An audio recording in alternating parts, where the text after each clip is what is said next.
If you're selling graphics or art online in any form, printables, digital downloads, or print on demand, you've probably heard the term DPI. You've also probably heard the term 300 DPI, as if that is the must thing you always must have. This is the too much spoken rule that is actually a lie. In this video, I'm going to show you why 300 DPI is a fab. It's actually not that true. We're going to talk about 300 DPI and the concepts of selling printables, digital downloads, and of course, print on demand, explaining what 300 DPI means, what DPI means for people who don't know, talk about the best practices when it comes to dealing with different pieces, graphics, backgrounds that you have that are not 300 DPI, maybe they're lower, and actually show you proof with literal products that I have here that were printed with less than 300 DPI, some of them with less than 200 DPI. And of course, I'm going to explain how this all applies to things like graphics from Canva or from Creative Fabrica or from different places you got them online, how they all add up together. And I just need to get one thing out of the way to get started, and that is, hi everyone, welcome back to my channel. My name is Mero and I teach creative people how to sell their art online, and so many people are obsessed with 300 DPI. Let's start by breaking it down. Let's remove the 300 and just talk about DPI, which is dots per inch. How many dots exist in an inch? We can simplify it by turning it into PPI with how many pixels are inside an inch. An inch that is printed. So DPI has zero relevance for anything that is web-based. If you want to upload a photo to your website as a banner or to Instagram, the DPI doesn't matter. You can be good enough with the basic 72 DPI, which is for web, because DPI is for printing. How many pixels are going to be in an inch of printing? To simplify things, let's say I have a design that is 3000 by 3000 pixels, 1:1 ratio, and if I want to print it on a 10 by 10 inch canvas, I will have 300 pixels within every inch that I'm printing. 300 DPI. Now, if I take the same 3000 by 3000 inch print and I'm going to print it on 20 by 20 inches, I'm going to get the DPI of 150. Will that be enough? Maybe yes, maybe not. Suppliers are actually going to tell you, and in a lot of cases that is going to be enough. Anything between 150 DPI to 200 DPI is going to be enough for a lot of products, which I'm going to obviously detail here. Now, as I mentioned, I want to talk about how this affects people who sell printables, digital downloads, and print on demand. I'm going to start with printables. 300 DPI, I feel, is a term that started surfacing from people who sell printable wall art on Etsy, because 300 DPI is the industry standard for printable items. And the difference between printables and digital downloads, for those of you who don't know, printables are meant for people to print them. Digital downloads, they can print them, but it can also be an audio file or clip art that they can use in a graphic design themselves. Now, different materials require different DPI. So if someone wants to buy a piece of your printable, if they want to print it on a canvas, if they want to print it on a matte paper, if they want to print it on a pillow or on a mug, they're going to need different DPIs for each and every one of those. And it's good as someone who's selling the service to be over the top and give them that 300 DPI. That's the one case that I think that this should be done. Now, what about coloring pages? Because, for example, this cow that I generated using Lexica AI is 1664 pixels by 2340 in 72 DPI. And an A4 paper, that's the paper people use for printers outside of the US, an A4 paper is 8.27 inches by 11.69. And I have printed this cow, obviously on a smaller one, because I really tried to print it all over. So I took the cow itself, just the sketch itself from Lexica, and this is how it printed.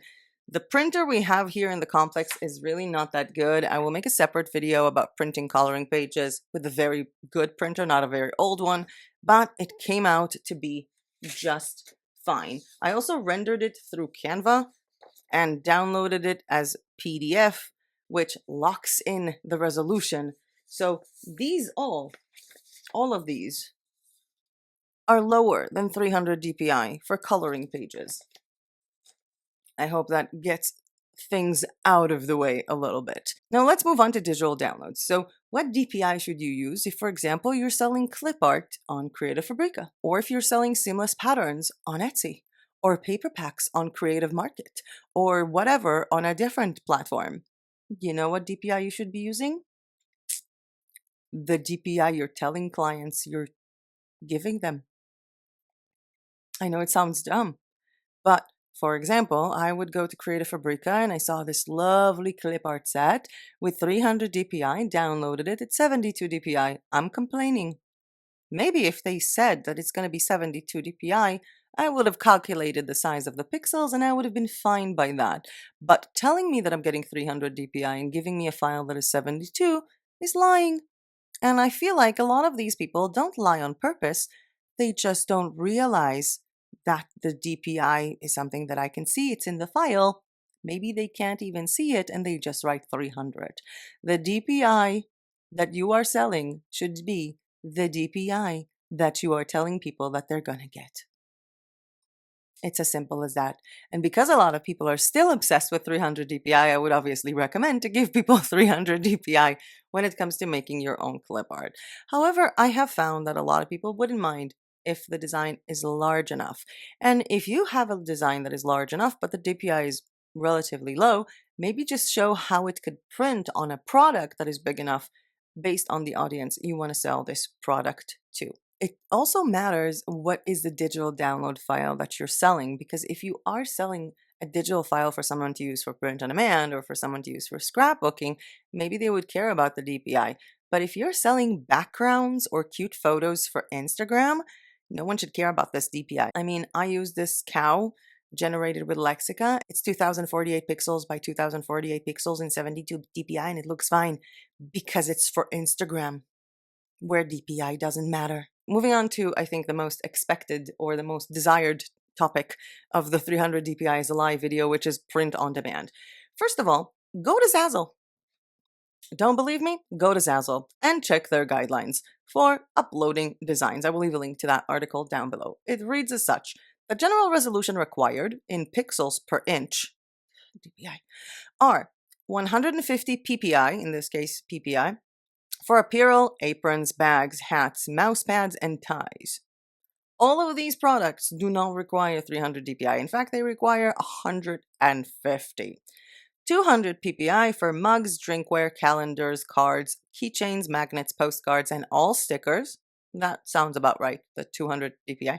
300 PPI for custom postage and 300 PPI for photo enlargements, prints, and posters. They're playing it on the safe side. I think you can go with 270, but fine. Now, let's explain a little bit again what this means. Let's say we're talking about a postcard, and that postcard is 5 by 7 inches, and it requires 200 DPI.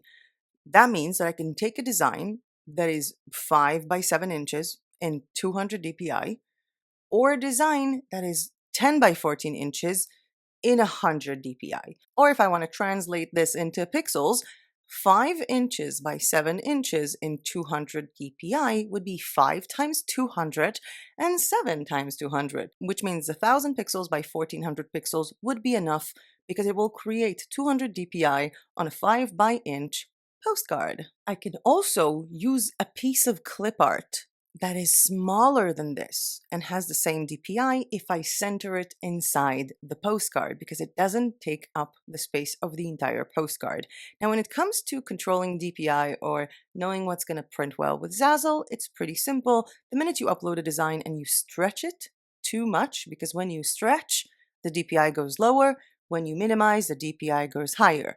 When you stretch it too much on top of your canvas, on top of your product, and it goes beyond what Zazzle recommends, you're going to see this like yellow alert symbol telling you that, yeah, this file is too small for the size that you want to put it on. One of the coolest ways to see how DPI plays into real life is to try to upload it to Redbubble. Now, because different products have different DPI requirements, why did I forget that word? Because different products have different DPI requirements, you can upload a piece of graphics onto Redbubble and it looks as if it's the maximum size on a pillow, but it's bigger on a shower curtain or bigger on other products. That's because all of them have different DPIs. Another good place to check your DPI is directly with a supplier. For example, Printful, which you can sell through an Etsy shop, Shopify, WooCommerce, Squarespace, and my favorite one, Fourthwall. So if you upload something to Printful, you will see how much DPI it is on the product. And you're not only going to see the DPI, you're going to see a score. So you might see that it's 300 DPI and it's good. You might see that it's 250 DPI and it's good. You might see that it's 200 DPI and it's good. And you might also see that it's 270 DPI and it's not good or average. Again, it depends on the product that you're printing it on. Also depends on the printing technique, the surface texture of the product. But every single product is going to tell you if it prints well or not. Now, I know that a lot of people are afraid of listening to this. They hear too much the 300 DPI, 300 DPI, 300 DPI, and then they go like, oh, well, Printful says it's okay. I don't know if it's really okay. What should I do? Will it come off good in real life? Well, I actually ordered like a bunch of products to show you the quality of them. It's this tumbler. I love this tumbler too much. 2 prints, a notebook, a framed poster, a blanket, socks, and a pillow. And again, this tumbler. All of them are under 300 DPI. Now, before we get to the part of the show and tell, where I'm going to show you the products, I would like to kindly ask you that if you like this video so far or found this content useful, please hit the like button down below, because every time you do that, believe it or not, it really does help my channel, and subscribe for my channel if you are not yet subscribed. Let's move on to the fun part. Okay, I'm going to start off actually not by the order that I have it. I'm going to start off by the order that it's accessible to me, because I kind of piled things up on each other in the wrong way. I'm going to start off with this tall tumbler with straw. So this, I'm going to have to take this out. This straw is like, I think it's, I'm not sure if it's stainless steel or aluminum, but it's really cool. Really cool tumbler. We're kind of like product reviewing on the way. So the width of the tumbler, if I'm not mistaken, is like a little less than 4 inches, but the printing size of this tumbler is 9.25 inches by 7.91 inches.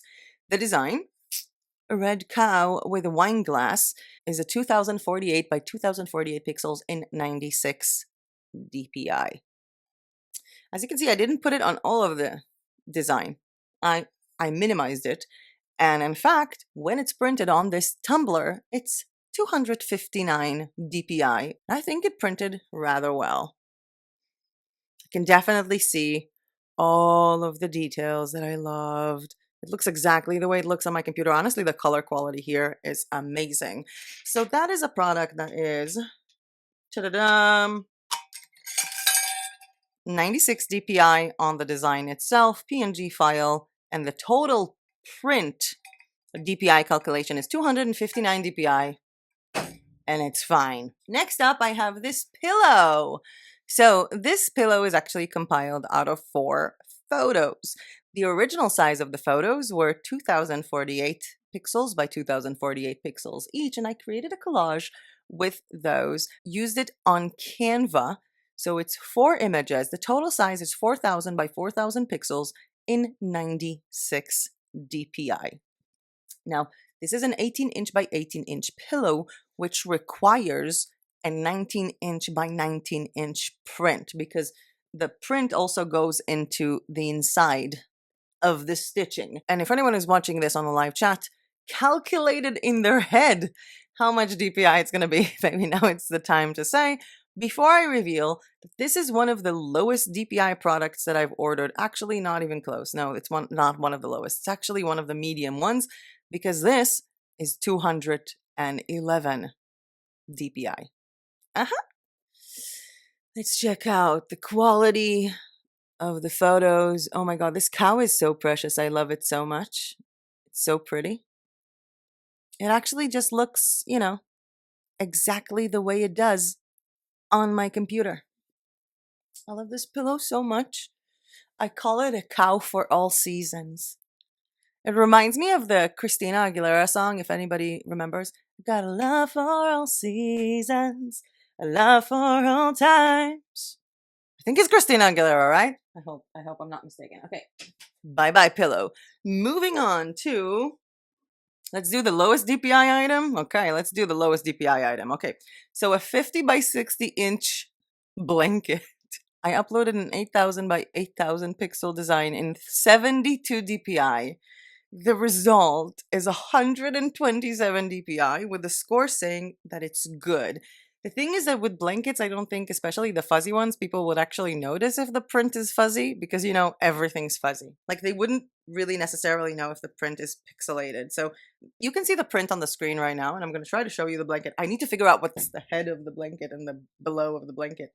It's really big. I kind of really like it. I think that the print came out rather well. It looks as though it would have looked if it was higher DPI. And the blankets are so nice. I love them so much. I love them so much. They're so fluffy. I'm going to take this one out because even though it's really cold today, I have the spotlight of filming on me, which is really hot. And we're going to move on to socks. Okay, there was a full socks print on demand review. I was showing Zazzle socks, Society 6 socks, and Printful socks. I'm not going to review the socks, I'm just going to show you the print. The size of printing on socks is 4.66 by 8 inches, which is like this. I have this design of a cow on vacation on it, which the original file size was 1664 by 2304 pixels in 72 DPI, and the DPI in total was 288. Socks require a bit of a higher DPI than blankets and all that thing. I think especially because of their stretchiness or the fabric. Honestly, I don't know, and I don't care. I can see if it's good DPI, if it's average, if it's not good, and 288 DPI is good. Moving on to a framed, 20 by 16 inch poster. The design is weird cow with purple hair. The original file is 5000 by 5000 pixels in 72 DPI, and the print comes off to 235 DPI. And I don't know if I can keep it closer because it keeps reflecting the light because of the frame on it, but it looks exactly the way it looks on my computer. So the frame poster in 235 DPI is doing just fine. Moving on to the last three products. I have here a notebook. I love Printful notebooks so much. I'm so happy that they're on Fourthwall and I can sell them. So the notebooks are 5.5 by 8.5 inches with the design space that is a little bit margined, just to make sure that you don't have any mistakes. And this is a funny cow writing in her journal. The design file is 1664 by 2304 pixels in 72 DPI, and the print comes off to 263 DPI. And if the camera is not going to zoom in and out all the time, it's literally what I see on my computer. Not a pixel difference. It's perfect. Last two I have here, just prints. I thought it would be nice to just order like the small prints with some stuff on them, just to showcase the maximum size that I can take this on and actually have better visual than a framed one. They're also cheaper. Of course, I flattened them because they came rolled and I had to flatten them for like 3 days. The first print that I have here is 8 by 10 inches. The original design is 1792 by 2176 pixels in 72 DPI. And when I put it on an 8 by 10 inch piece of paper, it comes off to 218 DPI, which is fine, which doesn't have an issue, which prints perfect. I think this is a good example, like better than to show the other one, just because it's also illustrated and also because there is no frame. This is a really good example to show you guys that this is extremely high quality in 218 DPI. Moving on to the last product that we have here, but not the final thing I have to say for this video. We have this 12 by 12 inch print cow in balcony design, 2048 pixels by 2048 pixels in 72 DPI, coming up to 205 overall DPI of the product. The print itself is not as strong. I don't mean the print, I mean the design. The design is not like fine lines. It's more of an abstract or watercolor feel. So it's not as accurate looking as the other one, but it does look exactly the way it looks on my computer. By the way, all of them are also RGB. Nothing is CMYK. just so you know. I think I'm breaking a lot of myths here. So I hope that you can see now that 300 DPI is not mandatory. Let's call it that, always. And you can have different DPIs when you're uploading products, whether you're creating, some of you work with art generators that don't have enough DPI, size of the file is large enough, or whether you're downloading something from Creative Fabrica or from Canva. And in this way, I need to really express, I think, something that people don't understand. The image that you create, if you create it from different files, that doesn't necessarily mean that your DPI at the end is going to be correct. And let me explain that. I can download something from Creative Fabrica that is 4000 by 4000 pixels and 300 DPI, open it on my iPad in Procreate, create a design of 8000 by 8000 pixels and 300 DPI, stretch that clip art, and download it. The file is going to say that it's 300 DPI. In fact, it's going to be 150 and it's going to look blurry if someone is going to try to print it that big. It's one of the reasons before the whole Canva, whether it's legal or not, mess started, that I was not recommending people to use Canva elements for wall art because you don't know the original size that was uploaded. You can't check the original file. And I get a lot of people asking me, how much can I stretch this image that I found on Canva? And I'm like, I don't know. Because I don't know if the person who uploaded this piece of clip art uploaded a 2000 by 2000 pixel file or a 10,000 by 10,000 pixel file. And yes, that matters for your general DPI. So the fact is, if you took an image that is 5000 by 5000 pixels and 72 DPI and you put it on Canva and you downloaded it with more quality, that doesn't give it more quality in real life. Just the file will say more quality, which is why I keep on emphasizing to not get things from Canva, to buy things from people you trust, which is why I check all the files that I upload to Maytribe. And it's also one of the reasons why I tell people to check their DPI and to literally check the printing of their products. Not all of them, maybe, but at least some of them. I think it's a different approach for people who are just uploading 70 designs a day to multiple marketplaces versus people who are opening a store with 30, 40 products. They can order some of them and continue on with the rest of their day marketing. And if you're looking for a store like that to open without the hassle and the money expenses of Shopify or the threat of being banned of Etsy, I really recommend you use Fourthwall. I made a video about those. I will leave a link to that one down below. By the way, all the products that I showed you guys today, other than the blanket and the frame poster, were made using Lexica AI. I'm working on a very long video about Lexica AI and all of the uses that I have for it. I am also making a smaller video just about creating clip art from Lexica, directly from Lexica without having to edit it. That will be first, because I feel like that's a piece of information you need for the larger video. In the meantime, if you want to check out generally quality of items, not just quality of printing, you can enjoy two videos I made. The one about the print-on-demand socks, comparing Zazzle Society 6 and actually showing you my very big feet, and the one with this hoodie in it and 3 other hoodies comparing different types of hoodies that you can sell on your own stores, fulfilled by Printful. But with that being said, that was it for me for today. Thank you so much for watching. I hope you learned something new. And as usual, I'll see you guys in my next video. Bye!